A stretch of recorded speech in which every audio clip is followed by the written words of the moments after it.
শুভ সকাল সবাইকে। আমি সুপর্ণা। আমার এই চ্যানেলে এটি আমার প্রথম ডেইলি ভিডিও। আমি একজন কমিউনিটি হেলথ অফিসার। আমার নিত্যদিনের যে জীবনযাত্রা বা কিভাবে আমরা কাজ করি, কোন কোন প্রতিকূলতার সম্মুখীন হই বা কতটা স্মুথলি কাজ করতে পারি, সেই জিনিসগুলোই আমি আমার এই ভিডিওটাতে আলোচনা করব। এবং আমাদের যেহেতু পাবলিকের সাথে ওঠা বসা বা বিভিন্ন ধরনের সমস্যার সম্মুখীন, তাদেরও সমস্যার সমাধান আমরা করি, অনেক সময় তারাও আমাদের কিছু সমস্যার সমাধান করে। এবার সেইগুলোই আমরা কিভাবে করছি, আমি সেই জিনিসগুলোই আমার এই জীবনযাত্রা দেখানোর মাধ্যমে এবং গল্পের মাধ্যমে আপনাদের সামনে তুলে ধরতে চাই অথবা শেয়ার করতে চাই। কারণ আমাদের ব্যক্তিগত জীবনে এই জিনিসগুলো হয়তো কারোর সাথে আমরা শেয়ার করতে পারি না, তো সেই জিনিসগুলো শেয়ার করার জন্যই হচ্ছে আমার এই চ্যানেলটা খোলা। এবং আমি চাই আপনারা সবাই আমার পাশে থাকুন। এখন সকালবেলা আমি রেডি হচ্ছি ডিউটিতে যাওয়ার জন্য। স্বভাবতই আমার 10টা থেকে ডিউটি শুরু হয়ে যায়, 10টা থেকে 4টে অবধি আমাদের ডিউটি শিডিউল থাকে। তো তার মধ্যে আমাদের কিছুটা ডিউটি সেন্টারেও থাকে, কখনো কখনো আমরা ফিল্ডেও কাজে যাই। তো সেই টাইমে আমাদের অনেক মানুষদের সাথে, বিভিন্ন রকম মানুষের সাথে ওঠা বসা করতে হয় এবং তার সাথে সাথে মেজাজ ঠিক রেখে তাদের সাথে কমিউনিকেট করা এবং সেই ধরনের মানুষদের প্রবলেমের কথা শোনা, সেই প্রবলেমগুলো শুনে তাদের সমাধান করা, সেই জিনিসগুলো আমাদেরকে করতে হয়। এবং তাছাড়া তো যেহেতু আপনারা আমাকে দেখে বুঝতেই পারছেন যে আমি অনেকটাই ছোট, সেই অনুযায়ী তো আমাদের কাজ অনেক সিনিয়র লোকেদের সাথে, মানে আমার মায়ের বয়সী বা এইরকম লোকেদের সাথেও আমাদের ওঠা বসা করতে হয়। তো সেক্ষেত্রে অনেক প্রতিকূলতা, অনেক কিছুর সম্মুখীন আমাদের হতে হয়।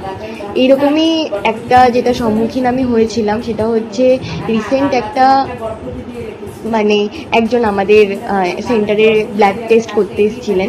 এবার যেহেতু সেন্টারটা সরকারি প্রতিষ্ঠান, স্বাভাবিক সবাই জানে সেখানে কোনো রকমের কোনো টাকা পয়সা বা কিছু লাগে না।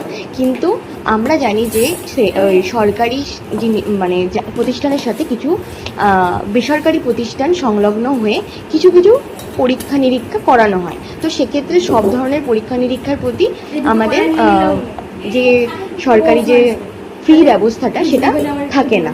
এবার অনেক ক্ষেত্রে কি হয়, অনেক ক্ষেত্রে সেই ব্যবস্থাটা আমাদের কিছু হয়তো যেটা বাইরে পরীক্ষা করতে গেলে অনেক বেশি টাকা লাগে, সেটা সেই জায়গাটায় পরীক্ষা করলে হাফ টাকা লেগে যায়, হাফ টাকা বা হাফ মূল্যে সেটা হয়ে যায়। এবার সেই ধরনের জিনিসগুলো পাবলিককে বোঝানোটা, এবার তারা হয়তো ভাবছে যে সরকারি জায়গায় কেন দিদিমণিরা এই ধরনের বেসরকারিভাবে টাকা নিচ্ছে, বা সেই যে বোঝানোটা, তাদের যে অ্যাগ্রেসিভনেসটা সামলানো, বা কখনো কখনো এমন কথা শুনতে হয় যে সেই সময় গিয়ে খুব রাগ হয়ে যাচ্ছে, কিন্তু তাও সেই কন্ট্রোল করে সেই জিনিসগুলোকে তাদের সাথে একটা মানিয়ে নেওয়ার ব্যাপারটা, এই ধরনের জিনিসগুলো মানে আমাদের কাজে ভীষণ পরিমাণে দরকার। মানে আমরা মানে রাগ করতে পারি না, কারণ গিয়ে রাগ করলে পাবলিক কেন মেনে নেবে? আমি ওখানে কাজ করতে গেছি, আমার কাজের জায়গা, সেখানে যদি আমি রাগ প্রকাশ করি সেক্ষেত্রে তারা তো মেনে নেবে না, তাদেরকে আমাকে বুঝিয়ে বলতে হবে। কেউ অতি শিক্ষিত হয়, কেউ হয়তো কিছুই জানে না, আবার কেউ ঠিক আছে যে যাদেরকে বোঝাই তারা হয়তো বুঝতে পারে জিনিসটা। তো সেক্ষেত্রে আমাদের সব জিনিসটাই মানিয়ে নিয়ে চলতে হয়। এছাড়া আমরা যাদের সাথে কাজ করি তারাও আমাদের থেকে বয়সে অনেকটাই সিনিয়র। এবার তাদেরকে সম্মান দিয়ে কথা বলা, তাদের সাথে মানিয়ে গুছিয়ে নিয়ে কাজ করা, তো সেই ধরনের অভিজ্ঞতাগুলো এই কমিউনিটি হেলথ অফিসারের পোস্টটায় এসে আমাকে পেতে হয়েছে। কারণ আমি যে আশা দিদিদের সাথে বা আশা কর্মী দিদিদের সাথে কাজ করি, তারা আমার থেকে অনেকটাই বড়, প্রায় আমার মায়ের বয়সে। এবার তাদেরকে সেই সম্মান দিয়ে কথা বলা, তাদের সাথে সেই মানিয়ে চলাটা, সেটা আমার কাছে অনেকটা বড় ব্যাপার। কারণ তাদেরকে আমি মাথা গরম হয়ে কোনো কথা বা রাফলি কোনো কথা বলতে পারবো না, সেটা আমার যতই খারাপ লাগুক না কেন, কারণ বয়সে তারা আমার থেকে অনেকটাই বড়। তো সেক্ষেত্রে সব জিনিস মানিয়ে গুছিয়ে নিয়ে আমাদেরকে কাজ করতে হয়। এছাড়া অনেকটাই বলে ফেললাম আপনাদেরকে, আশা করছি ভালো লাগবে আপনাদের আমার সাথে এই ভিডিওগুলো দেখতে, বা আমার এই অভিজ্ঞতাগুলোর সম্মুখীন আমি কিভাবে করছি বা কিভাবে হচ্ছে সেগুলো বোঝার জন্য। দেখতেই পাচ্ছেন যে আমি ভাত নিয়ে নিচ্ছি, এবার এটা খেয়ে আমাকে সারাদিন গিয়ে আমার স্ট্রেংথটাকে পেতে হবে। তাছাড়া মা সকাল সকাল উঠে খুব মানে যত্ন করে আমাদের জন্য, সবার জন্য, আমাদের বাড়ির সবার জন্যই রান্না বান্না করে।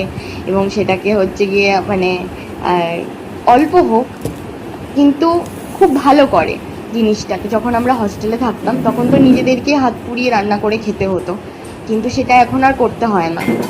সেটা মা অল্প হোক বা বেশি হোক, কোনো দিন আজকে যেমন আমাদের হচ্ছে সোমবার নিরামিষ, সে কারণে শুধুমাত্র আলুর তরকারি, ভাত আর ডাল দিয়ে খেতে হয়েছে। অন্যান্য দিন একটু ভালো কিছু থাকে। এই যে খেয়ে গেলাম, আবার সেই দুপুরবেলা কটা মুড়ি নিয়ে যাব, বা হচ্ছে কখনো কখনো বিস্কিট নিয়ে যাই, বা কখনো ফল নিয়ে যাই। এই ধরনের খাবারগুলোই সাধারণত চলে। তাছাড়া আমরা যখন এরিয়াতে যাই, এরিয়াতে গেলে তো মানে বিভিন্ন ধরনের মানুষদের সাথে ওঠা বসা। এবার গ্রামে যেহেতু কাজ করি, গ্রামে কাজ করা মানে হচ্ছে আলাদাই মজা, কারণ সেখানে হচ্ছে বিভিন্ন ধরনের গাছপালা, ফসল, মানে এমনও গেছে যে একটা বাড়িতে গেছি, তারা হচ্ছে এত ভালোবাসা দিয়েছে যে মানে পেঁয়াজ, কুমড়ো, মানে বিভিন্ন ধরনের যাদের যেটা মানে সিজনাল যে সবজিগুলো বা ফলগুলো হয় বা গাছের, সেগুলো তারা ভালোবেসে, তাদের ভালোবাসার ভাষা হচ্ছে ওটাই, যে ওই জিনিসগুলো তারা দিচ্ছে। এরপর রেডি হয়ে নিই, তারপর আপনাদেরকে আমি আমার সেন্টারের যে লুকটা সেটা দেখাবো। আরও আস্তে আস্তে ভিডিওর মাধ্যমে আপনাদেরকে দেখাতে পারবো যে আমরা সেন্টারটাকে কিভাবে গুছিয়েছি। এর আগে আমরা মানে সেন্টারটা ওপেন হয়নি, আপনারা হয়তো অনেকেই জানবেন জিনিসটা, যে আগে মানে এখন অনেক নতুন সেন্টার এরিয়া ভাবে, যারা এই সব ফিল্ডে আছে বা যাদের বাড়ির লোকরা এইসব ফিল্ডে থাকে তারা জানে, বাকিরা হয়তো নাও জানতে পারে। তো আমি তাদেরকে বোঝার জন্য বলে দিই যে আমি যখন ফার্স্ট জয়েন করি 2024-এ আগস্ট মাসে, 1 আগস্ট যখন আমি সেন্টারে যাই, তখন এটা একটা অন্য সেন্টারের সাথে সংলগ্ন ছিল। তো তখন আমরা একটা রুমের মধ্যে বসতাম, সব আশা দিদিরা, আমি, আমার এএনএম দিদি সবাই বসতেন তারা। তো তারপরে আস্তে আস্তে সেখানে প্রায় 1 বছর কাটালাম। তারপরে আমাদের অফিস থেকে অর্ডার এলো, না সেখানে আমরা আর বসতে পারবো না, কারণ যেহেতু এরিয়াটা আলাদা হয়ে গেছে পাবলিক সার্ভিসের জন্য, আমাদের ওই এরিয়ারই কোনো জায়গায় আমাদের বসতে হবে। এবার এরিয়া তো আর কেউ খুঁজে দেয়নি, মানে এরিয়ার যে রুম সেটা তো আর কেউ খুঁজে দেয়নি, সেটাও সেই আমাদেরকেই সেই খুঁজে নিয়ে জায়গা, অফিস তৈরি করে সেখানেও বসলাম কিছুদিন, প্রায় 6 মাস। সেই 6 মাস বসার পর এখন যে সেন্টারে আমরা বসি, সেই সেন্টারটা উদ্বোধন হলো এবং উদ্বোধনে বিভিন্ন ধরনের অনুষ্ঠান হয়েছিল। তারপর থেকে এই সেন্টারেই আমরা বসতে পারি। চলুন এবার দেখাই আমাদের ঠাকুর ঘরটা। আমি প্রতিদিন যাওয়ার আগে বাবা মার কাছে প্রণাম করে যাই। এই যে আমার বাবা পুজো করছেন, এটা আমাদের বাড়ির নিত্যদিনের জিনিস। মানে বাবা সকালবেলা পুজো করেন, মা দুপুরবেলা এবং রাত্রিবেলা পুজো করেন। আমার ঠাম্মা পুজো করতেন, কিন্তু ঠাম্মা এখন পিসি বাড়ি গেছেন। আচ্ছা, এই আমি বেরিয়ে গেলাম। এবার হচ্ছে গিয়ে স্কুটি নিয়ে চলে যাব। প্রায় 30 থেকে 40 মিনিট টাইম লাগে আমার সেন্টার অবধি পৌঁছাতে। প্রচণ্ড গরম পড়েছে, জানি না কবে এই গরম কাটবে। চলুন তাহলে হচ্ছে কি আপনাদের আমার সেন্টারটা দেখানো যাক। এই দেখুন, সেন্টারের চাবি দেওয়া, 2টো করে লক করা থাকে। সবাইকে বলা হয় জুতো খুলে প্রবেশ করার জন্য, কিন্তু কেউই জুতো খুলে প্রবেশ করে না। যাই হোক, সেক্ষেত্রে একটু মানিয়ে বললামই তো, কমিউনিটি ফিল্ডে কাজ করা মানেই, পাবলিকের সাথে কাজ করা মানেই মাথা গরম হলেও আপনাকে মাথা ঠান্ডা রেখেই কাজ করে যেতে হবে। এই যে শুরু হলো দিনের যাত্রা, এই যাত্রা যে আবার সেই 4টে, 4:30-এর আগে আর শেষ হবে না। এই কাজে বসে পড়লাম। এবার হচ্ছে আস্তে আস্তে পেশেন্টরা আসবে, তাদের প্রেশার, সুগার চেক করা, প্রেশার চেক করে ওষুধ দেওয়া, ব্যথার ওষুধ। সবথেকে বেশি যেটা আসে, দিদি আমার হাঁটু ব্যথা, দিদি আমার কোমরে ব্যথা, দিদি অ্যালার্জি হয়েছে, দিদি এটার ওষুধ দিন, কেন এটার ওষুধ পাওয়া যাচ্ছে না। হ্যাঁ, নানান ধরনের মানে অভিযোগ নিয়ে তারা আসে, কিন্তু তারপরে তাদের বিভিন্ন ধরনের কথাবার্তার মাধ্যমে গল্পগুজব করে ওষুধ দিয়ে তারা শান্তিমতো করে বাড়ি যেতে পারে। আজকে আমি ফিল্ডেও গেছিলাম। ফিল্ডে একজন টিবি পেশেন্টের ভিজিট ছিল, মানে ওনাকে চেক আপের জন্য, যেহেতু ওনার অপারেশন হয়েছে, উনি আসতে পারবেন না সেন্টার অবধি, সেই কারণে তার বাড়িতে গিয়ে চেক আপ করে আসলাম। আজকে গেছিলাম একজন আশা দিদির সাথে। এই যে এনারা এসেছিলেন আজকে প্রেশার সুগার চেক করার জন্য। আজকে ফিল্ড ভিজিট। এই যে একজন টিবি পেশেন্টের বাড়িতে গেছিলাম, তার হচ্ছে বোন টিবি হয়েছে।